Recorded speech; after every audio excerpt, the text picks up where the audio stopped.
नमस्कार। चलिए आज श्रीमद् भागवतम की एक बहुत ही खास कहानी में चलते हैं। ये कहानी है एक ऐसे हीरो की जिसका भाग्य उसके पैदा होने से पहले ही तय हो चुका था। सोचिए जरा, क्या किसी की जिंदगी उसके शुरू होने से पहले ही महान बन सकती है? क्या कर्मों से भी पहले सिर्फ किस्मत ही किसी को लेजेंड बना सकती है? चलिए इसी सवाल का जवाब ढूंढने के लिए इस कहानी में और गहरे उतरते हैं। तो देखिए, ये कहानी शुरू होती है एक बहुत ही गहरी जिज्ञासा से, एक सवाल से जो सदियों पहले कुछ ऋषियों ने पूछा था। वो सब एक ऐसी महान शख्सियत के बारे में जानने के लिए बहुत उत्सुक थे जिसकी कहानी अब तक अनसुनी थी। उन्होंने पूछा, हमें उस महान आत्मा के बारे में बताइए जिसे खुद भगवान ने गर्भ में बचाया था। हम उसके जन्म, उसके काम और उसकी आखिरी नियति के बारे में सुनने के लिए बेचैन हैं। और देखिए, उनका यही सवाल हमारे लिए राजा परीक्षित की इस अविश्वसनीय कहानी का दरवाजा खोल देता है। तो चलिए अब कहानी के सबसे नाटकीय मोड़ पर चलते हैं। एक ऐसा पल जब एक अजन्मे बच्चे के लिए उसकी मां के गर्भ के अंधेरे में जिंदगी और मौत आमने सामने आ खड़ी हुई थी। जरा सोचकर देखिए, एक ब्रह्मास्त्र, वो दिव्य हथियार जिसे कोई नहीं रोक सकता, वो एक अजन्मे बच्चे की तरफ बढ़ रहा है। माहौल में टेंशन एकदम पीक पर थी, क्योंकि यह साफ था कि उस बच्चे का बचना लगभग नामुमकिन है। और यही बात इस हमले को और भी ज्यादा भयानक बना देती है। वो बच्चा, वो तो अपनी मां के गर्भ में था, पूरी तरह से बेबस, भारी दुनिया के खतरों से एकदम अनजान। लेकिन ठीक उसी पल उस अजन्मे बच्चे ने एक दिव्य रूप देखा। सिर्फ अंगूठे के बराबर एक पुरुष, सांवला रंग जिसके कपड़े बिजली की तरह चमक रहे थे। उनकी 4 भुजाएं थीं, सुनहरे मुकुट और कुंडल पहने हुए, और हाथ में थी एक धड़कती हुई गदा जिससे वो उस बच्चे की रक्षा कर रहे थे। और फिर तो बस पलक झपकते ही उस दिव्य रक्षक ने अपनी गदा से ब्रह्मास्त्र की आग को ऐसे शांत कर दिया जैसे सूरज धुंध को खत्म कर देता है। और फिर वो गायब हो गए। खतरा टल चुका था, लेकिन उस अजन्मे बच्चे के मन पर वो चेहरा, वो छवि हमेशा के लिए छप गई। तो देखिए, जन्म का चमत्कार तो हो गया। अब कहानी का रुख उस भविष्यवाणी की तरफ मुड़ता है जो दरबार के ज्योतिषियों ने उस बच्चे के पूरे जीवन के लिए की थी। और सुनिए, ये किसी आम राजा की कुंडली नहीं थी, ये तो एक युग पुरुष के भाग्य का पूरा ब्लूप्रिंट था। और ज्योतिषियों ने जो बताया वो सुनकर सब हैरान रह गए। उन्होंने कहा कि ये बच्चा सच और धर्म के मामले में बिल्कुल राम जैसा होगा, दान देने में राजा शिबी जैसा, इसका तेज समंदर की तरह गहरा होगा, और बहादुरी में ये शेर जैसा होगा, और तो और भगवान की भक्ति में ये प्रहलाद की तरह अटल रहेगा। मतलब ये सिर्फ खूबियां नहीं थीं, ये तो महानता के सबसे ऊंचे पैमाने थे। तो मतलब ये एकदम साफ हो गया था कि उसका रोल क्या होने वाला है। वो सिर्फ एक राजा नहीं बनेगा, बल्कि धर्म का रक्षक बनेगा। वो जो नेक हैं उनकी रक्षा करेगा, और जो भ्रष्ट हैं उन्हें सजा देगा। अब देखिए, इस खास बच्चे को 2 नाम दिए गए, और मजे की बात यह है कि दोनों ही नाम उसकी अनोखी कहानी के 2 अलग-अलग लेकिन जरूरी हिस्सों को दिखाते हैं। एक नाम जुड़ा था उसके चमत्कारी अतीत से, और दूसरा उसकी पूरी जिंदगी के मकसद से। तो पहला नाम था विष्णुरात। इसका मतलब है जिसे विष्णु ने दिया हो, क्योंकि भगवान ने ही उसे मौत के मुंह से बचाया था। और दूसरा जो ज्यादा मशहूर हुआ, वो नाम था परीक्षित, यानी परीक्षा लेने वाला या ढूंढने वाला। और ऐसा क्यों? क्योंकि वो अपनी पूरी जिंदगी हर इंसान को बहुत ध्यान से देखता था, उन्हें परखता था, बस ये जानने के लिए कि उनमें से कौन है वो जिसे उसने मां के गर्भ में देखा था। उसकी पूरी जिंदगी सच में एक खोज थी। चलिए अब उस भविष्यवाणी के आखिरी और शायद सबसे गहरे हिस्से पर आते हैं, क्योंकि ऋषियों ने सिर्फ उसकी महानता के बारे में ही नहीं बताया, बल्कि उसकी मौत को लेकर भी एक हैरान कर देने वाली भविष्यवाणी की। उन्होंने बिल्कुल साफ साफ बताया कि इस राजा की मौत एक सांप के काटने से होगी। ये कोई अंदाजा नहीं था, ये एक अटल नियति का ऐलान था, एक ऐसा अंत जिसे टाला नहीं जा सकता। लेकिन रुकिए, ये भविष्यवाणी कोई श्राप नहीं थी। असल में यही उसके जीवन का सबसे बड़ा मकसद बनने वाली थी। ऋषियों ने बताया कि जब परीक्षित को अपनी मौत के बारे में पता चलेगा तो वो अपना सब कुछ छोड़कर गंगा किनारे परम सत्य की खोज में निकल जाएगा, और आखिर में मौत के डर से पूरी तरह आजाद होकर वो मोक्ष को पाएगा। यानी उसकी मौत ही उसकी सबसे बड़ी आध्यात्मिक यात्रा की वजह बनेगी। और यहीं पर यह कहानी हमें एक बहुत बड़े सवाल के साथ छोड़ जाती है। राजा परीक्षित की कहानी सोचने पर मजबूर करती है कि अगर किसी को अपने अंत का पहले से पता चल जाए तो क्या उसकी जिंदगी जीने का तरीका बदल जाएगा। ये प्राचीन कथा सिर्फ एक राजा की नहीं है, ये तो नियति, मकसद और जिंदगी के सबसे बड़े सच की तलाश की कहानी है।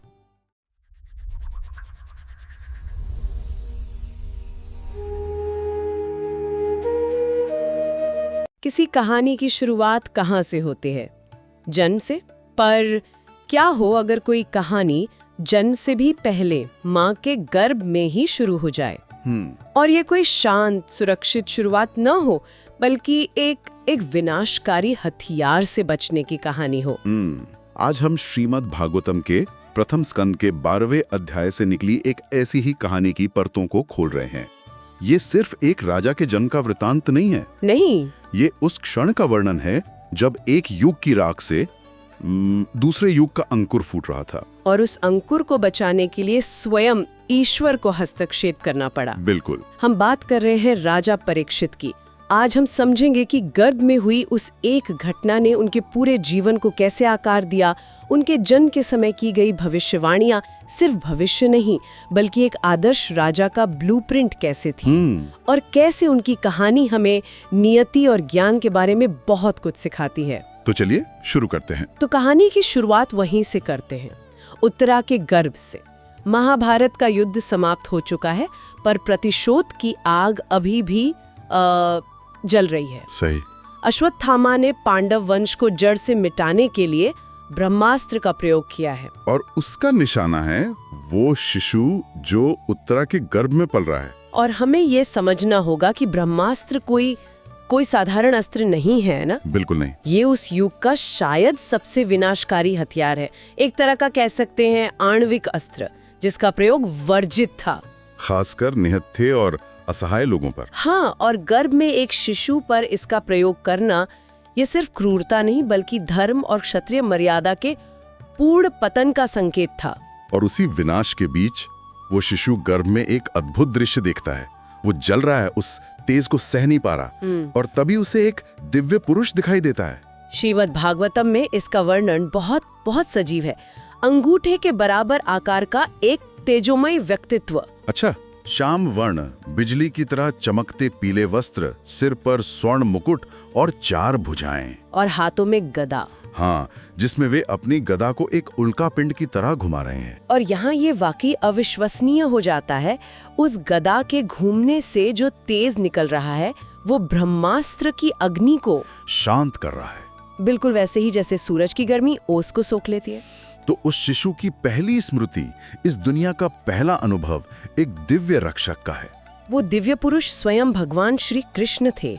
वो सिर्फ एक शिशु को नहीं बचा रहे थे, वो धर्म की उस परंपरा की अंतिम कड़ी को बचा रहे थे। उस शिशु को जीवन दान देकर भगवान वहीं अंतर्धान हो गए, और ये घटना परीक्षित के पूरे जीवन की नींव बन जाती है।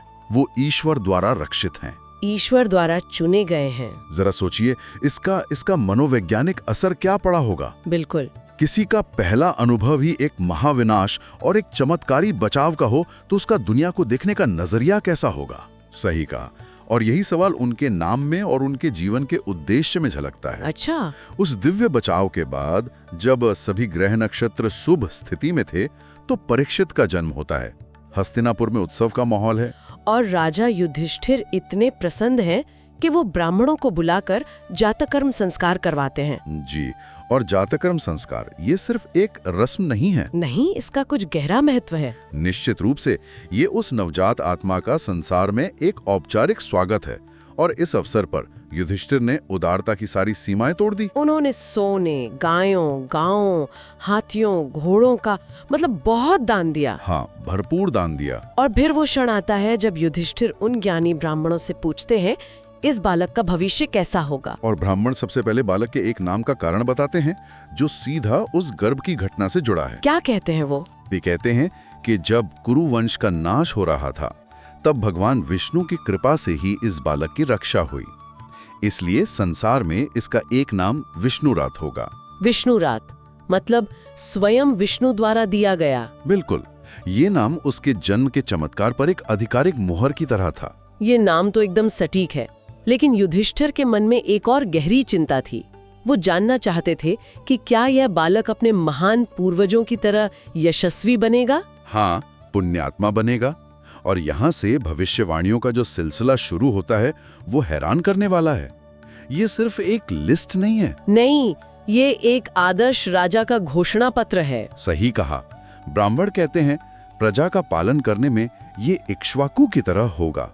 अब देखिए, इक्ष्वाकु सूर्यवंश के थे और परीक्षित चंद्रवंशी हैं। तो यहाँ ब्राह्मण दोनों महान वंशों की श्रेष्ठता को इस एक बालक में स्थापित कर रहे हैं। मतलब ये किसी एक वंश का नहीं, बल्कि संपूर्ण भारतवर्ष का आदर्श राजा बनेगा। पालन में दशरथ पुत्र राम की तरह। ये तो एक बहुत ही ऊंचा मापदंड तय कर दिया गया। और ये यही नहीं रुकता, वे कहते हैं कि दानशीलता में ये राजा शिबी की तरह होगा। राजा शिबी, जिन्होंने एक कबूतर की जान बचाने के लिए अपने शरीर का मांस काट कर दे दिया था। हाँ, मतलब इस राजा के लिए न्याय और करुणा निजी सुख से हमेशा ऊपर रहेंगे। ये तो गुणों की एक अविश्वसनीय सूची है। लेकिन इसमें एक बात छिपी है। ये सिर्फ भविष्य नहीं बता रहे हैं, ये एक तरह से इस बालक पर बहुत बड़ा दायित्व भी डाल रहे हैं। आपने बिल्कुल सही पकड़ा। ये एक भविष्यवाणी से ज्यादा एक जिम्मेदारी है।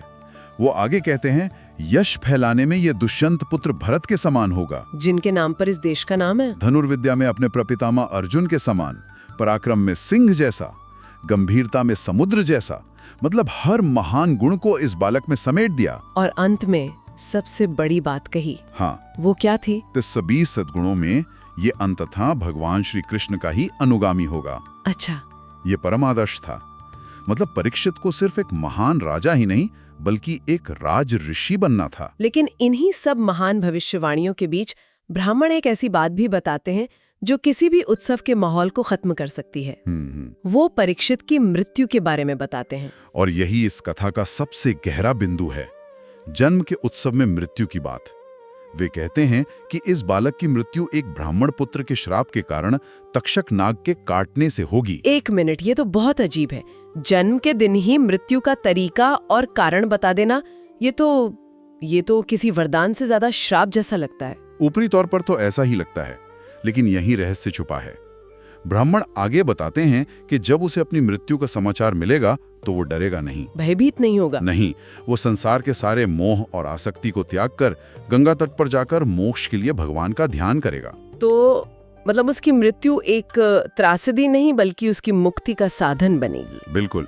ये जो श्राप है, ये असल में उसके जीवन का सबसे बड़ा उत्प्रेरक या कैटलिस्ट बन जाएगा। वाह! भविष्यवाणी के अनुसार मृत्यु का ज्ञान उसे श्री शुकदेव जी की शरण में ले जाएगा, जहां उसे आत्म तत्व का परम ज्ञान मिलेगा। और उस ज्ञान से वो परम पद को प्राप्त करेगा। हाँ, उसकी मृत्यु उसके जीवन का अंत नहीं, बल्कि उसके जीवन के उद्देश्य की पूर्ति होगी। और अब मुझे उनके सबसे प्रसिद्ध नाम परीक्षित का रहस्य समझ में आ रहा है। ये नाम भी तो इसी खोज से जुड़ा है ना? हाँ, इसका कारण बहुत अनूठा है। जन्म के बाद से ही वो बालक हर व्यक्ति को घूर घूर कर देखता था, मानो कुछ खोज रहा हो। वो हर इंसान की परीक्षा करता था। हाँ, ये जानने के लिए कि क्या यही वो दिव्य पुरुष है जिसे उसने गर्भ में देखा था। अच्छा। इसी निरंतर परीक्षा करने की वृत्ति के कारण उसका नाम परीक्षित पड़ा। तो एक तरफ इस नए भविष्य जश्न मन रहा था, पर वर्तमान का क्या? राजा युधिष्ठिर, वो तो अभी भी अतीत के बोझ से दबे हुए थे। सही कहा। युद्ध खत्म हो गया था, पर उनके मन की लड़ाई अभी भी जारी थी। वो अपने ही बंधु बांधवों के हत्या के पाप बोझ से जल रहे थे। और इससे मुक्त होने के लिए उन्होंने अश्वमेध यज्ञ करने का निश्चय किया। जी। और अश्वमेध यज्ञ भी सिर्फ एक धार्मिक अनुष्ठान नहीं था, इसका एक बड़ा राजनीतिक और सामाजिक महत्व भी था। हाँ, ये राजा के पापों का प्रायश्चित तो था ही, साथ में युद्ध के बाद बिखर चुके साम्राज्य पर उसकी संप्रभुता को फिर से स्थापित करने का एक ऐलान भी था। बिल्कुल। ये घोषणा थी कि अराजकता का दौर खत्म हुआ और धर्म का शासन लौट आया है। लेकिन इतने बड़े यज्ञ के लिए धन कहाँ से आता? युधिष्ठिर तो अपनी प्रजा पर कोई अतिरिक्त कर नहीं लगाना चाहते थे। और यहीं पर फिर से श्री कृष्ण की भूमिका आती है। उनके संकेत पर पांडव भाई उत्तर दिशा में जाते हैं और वहां से राजा मरुत का छोड़ा हुआ अपार धन लेके आते हैं। और उसी धन से युधिष्ठिर एक नहीं बल्कि 3 अश्वमेध यज्ञ करते हैं। हाँ, और भगवान हरि की आराधना करते हैं और श्री कृष्ण स्वयं भी इन यज्ञों में उपस्थित थे। जो इस घटना को और भी महत्वपूर्ण बना देता है। जी। युधिष्ठिर के प्रेमपूर्ण निमंत्रण पर श्री कृष्ण कुछ महीनों के लिए हस्तिनापुर में रुकते हैं और फिर यज्ञ संपन्न होने के बाद वे सबसे विदा लेकर द्वारका लौट जाते हैं। ये एक तरह से एक युग के समापन का प्रतीक था। सही कहा। भगवान के सक्रिय हस्तक्षेप का दौर पूरा हो रहा था और अब परीक्षित जैसे मनुष्यों पर धर्म की पताका को आगे ले जाने का दायित्व आ रहा था। तो अगर हम इस पूरी कहानी को एक साथ देखें तो इसका क्या अर्थ निकलता है? एक जन्म जो चमत्कार से शुरू हुआ, एक जीवन जिसकी पटकथा जन्म के दिन ही लिख दी गई, और एक मृत्यु जो असल में मोक्ष का दरवाजा बन गई। राजा परीक्षित की कहानी सिर्फ एक व्यक्ति की कहानी नहीं है, ये ईश्वरीय कृपा, नियति और ज्ञान की खोज की कहानी है। ये बताती है कि जीवन का सबसे बड़ा संकट मतलब मृत्यु का निश्चित ज्ञान डर का नहीं बल्कि सबसे बड़ी मुक्ति का कारण बन सकता है। उनका पूरा जीवन उस एक प्रश्न से प्रेरित था, गर्भ में मुझे बचाने वाला वो कौन था? और उनका अंत उसी परम सत्य की प्राप्ति के साथ हुआ। ब्राह्मणों ने परीक्षित के जन्म के समय ही उनकी मृत्यु का निश्चित तरीका और कारण बता दिया था। ये वाकई सोचने पर मजबूर करता है। अगर आज किसी को अपने अंत का समय और तरीका ठीक-ठीक पता चल जाए तो वो अपने बचे हुए जीवन को कैसे जिएगा? ज्यादातर लोग शायद डर और अवसाद में डूब जाएंगे। हाँ, लेकिन परीक्षित के लिए यही ज्ञान उन्हें सत्य का सबसे बड़ा खोजी बना देता है। ये दूसरों को किस चीज में बदल सकता है? और क्या असल ज्ञान यही नहीं है कि हम सबका अंत निश्चित है, बस हमें तारीख और तरीका नहीं पता?